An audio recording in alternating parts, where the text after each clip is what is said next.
Good morning, I am Tracy Spence with your newscast. This newscast is brought to you courtesy of BioLife Energy Systems. Come join the living.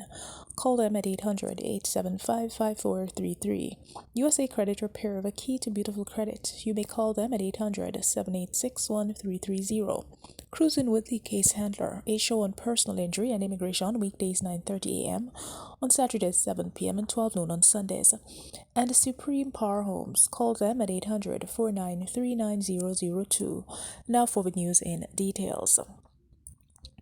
Jamaica's Ministry of Agriculture and Fisheries has formed a drought mitigation committee to adequately prepare its mitigation strategy for the upcoming dry spell season.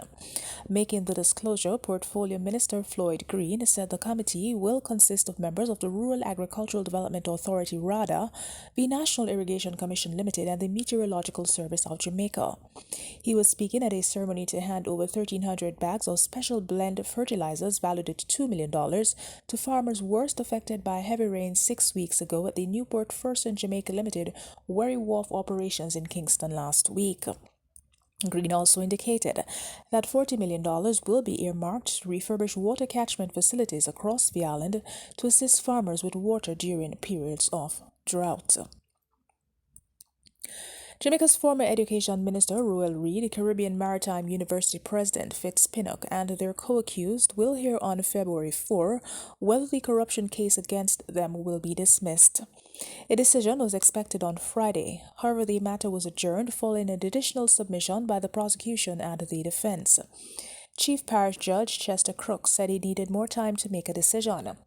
Attorney Hugh Wildman argued in October that the Financial Investigation Division, FID, is an investigative body and does not have legal authority to bring criminal charges or obtain a fiat from the Director of Public Prosecutions to prosecute the defendants. Mr. Wildman said the FID theretofore acted illegally. The prosecution says there was no evidence to establish the foundation of Mr. Wildman's submissions. The other three accused in the case are Mr. Reed's wife Sharon, their daughter Sherelle, and Councillor of the Brownstown Division Kim Brown Lawrence. They were charged in connection with a fraud and a corruption probe into transactions at the Caribbean Maritime University. Meanwhile, thousands of Jamaicans who are employed in the hospitality division of passenger ships are poised to benefit from significantly enhanced rights protection under the Shipping Amendment Act, which has been passed in both houses of Parliament. Under the new legislation, a wider definition of seafarer has been adopted to cover any person engaged by or on behalf of the owner of a ship, including hospitality workers. The bill was passed by the Senate with 2 amendments during Friday's sitting at Gordon House. It was previously ratified in the House of Representatives on November 17. Leader of Government Business in the Upper House, Senator Kamina Johnson-Smith, who piloted the bill in the Senate, noted that while thousands of people working on board ships undertake various tasks, including providing entertainment and food services under the existing Shipping Act, only the crew who are responsible for navigating vessels are accorded certain rights. The bill also speaks to the provision of water for seafarers on board as a free commodity to them. The legislation further introduces provisions addressing a ship's owner's liability for medical care and burial expenses. It additionally stipulates that the owner of a Jamaican ship is responsible for the health, protection, and medical care of all seafarers working on board the vessel, and such medical care shall be comparable to that available to workers ashore. In sports, Chairman of Jamaica's women's football program, Elaine Walker-Brown, is hailing CONCACAF's decision to revamp the operations of women's football in the region.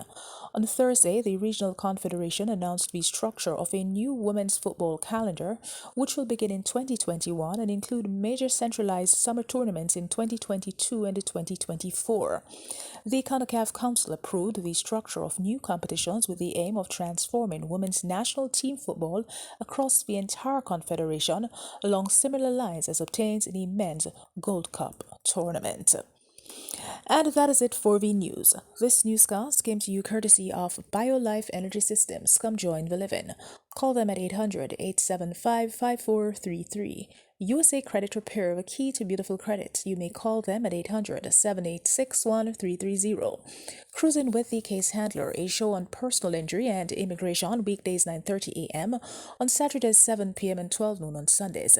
And Supreme Power Homes. Call them at 800-493-9002. On behalf of the news and the production team, I am Tracy Spence. Do have a good morning.